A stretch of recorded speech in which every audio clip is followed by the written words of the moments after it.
definitely anemia will be super high yield. And the key is to have like an organization or framework, right, in mind.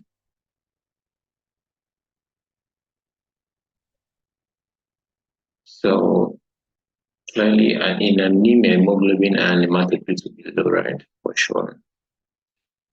And we already discussed like when we looked at physiology or the respiratory system, when we looked at things like hypoxia, oxemia, we kind of understood the role hemoglobin plays, right, in oxygen content, oxygen delivery, things like that. What systems are integrated, right, with that, mostly cardiovascular system and the kidneys, right, somewhat through EPO and stuff. So understanding that will be super important. But then the pathology aspects will be to figure out what are the mechanisms and the causes, right, of anemia. So, of course, the general approach would be I want to classify the causes of anemia based on the MCV, right? That would be the general approach. Mostly MCV is between 80 to 100. So, if MCV is low, I should have certain differentials in my mind. So for low MCV, less than 80, the general principle we have to do with anything that affects hemoglobin synthesis, right, will cause microcytic anemia. The patient's anemic, MCV is low. I'm thinking microcytic. I have to be thinking of things that will affect hemoglobin levels or hemoglobin synthesis. So basically, it's going to be related to iron. It's going to be related to porphyrin. Porphyrin and iron are needed to form heme, and then related to the globin chain, which we have majorly alpha and beta, right? Globin. So anything that affects hemoglobin synthesis will be causes of microcytic, right? Yeah. Things that can affect iron will be iron deficiency anemia, and we have anemia of chronic disease, right? Anemia of chronic disease can be microcytic. It can also be pneumocytic. So it's not always microcytic. It can be pneumocytic as well. But iron deficiency definitely like microcytic, hypochromic microcytic anemia. And then things that can affect porphyrin synthesis, of course, majorly is going to be lead and lead toxicity. We should know that. And then we also have things like B6 deficiency. Because ALE synthase, the rate limiting step in porphyrin synthesis, right, requires B6 as a cofactor. One of the things that can cause B6 deficiency will definitely be isoniazid, right? Patient is severely malnourished.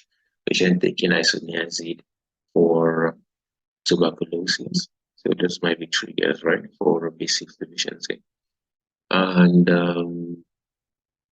of course, there are congenital causes of sideroblastic, right, anemias, which will be patient born with maybe ALA synthase deficiency, ALA dehydratase deficiency, right, and stuff like that.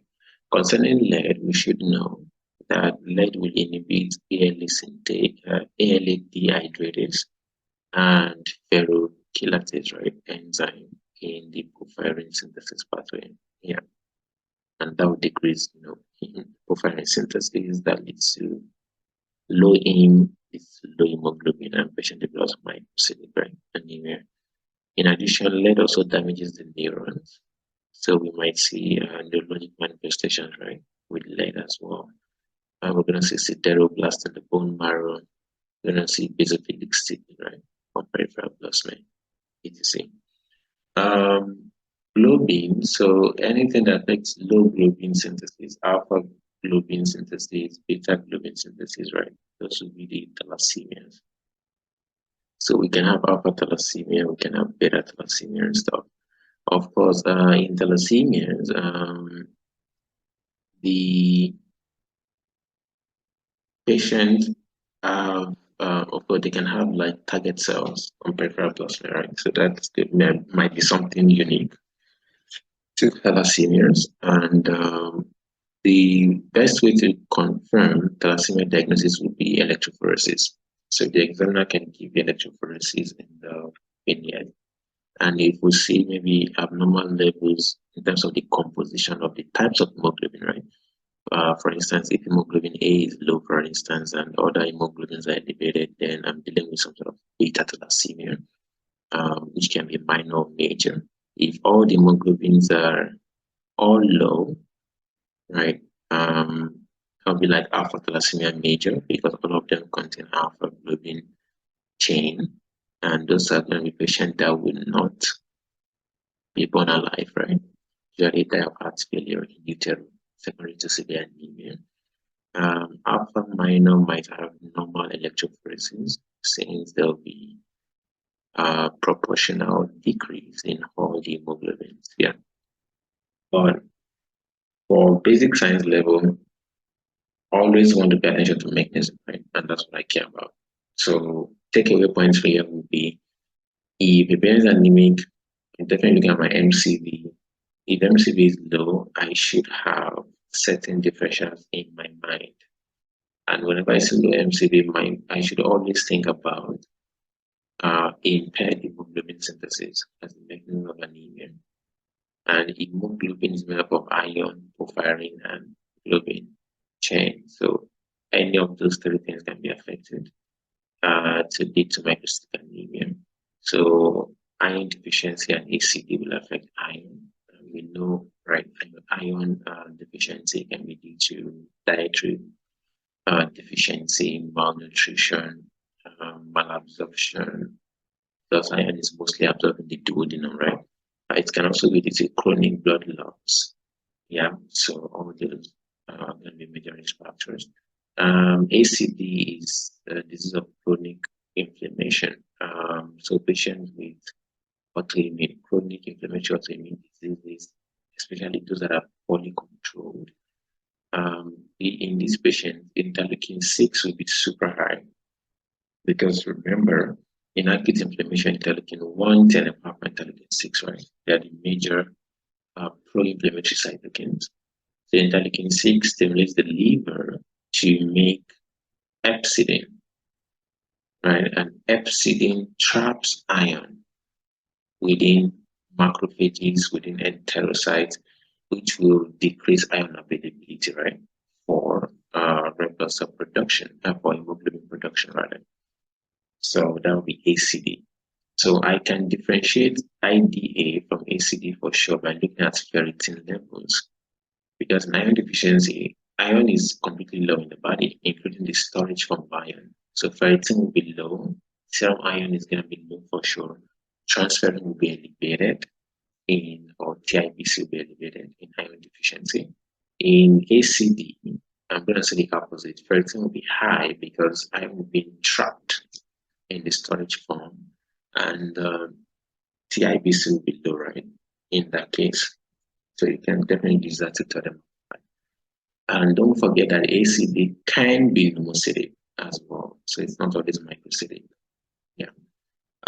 Porphyrin, of course, those are going to be sideroblastic anemias, where we basically see sideroblast, for iron, blast are immature red blood cells that contain iron trapped within macrophages, right, within mitochondria, because there's no porphyrin to chelate iron to form heme. So lead would be a big one in this case. Lead, I mean, suspect dissociation with risk factors, food building, works with guns and bullets and industrial workers and stuff, construction workers. And lead inhibits ferrochelatase and the biochemistry correlation.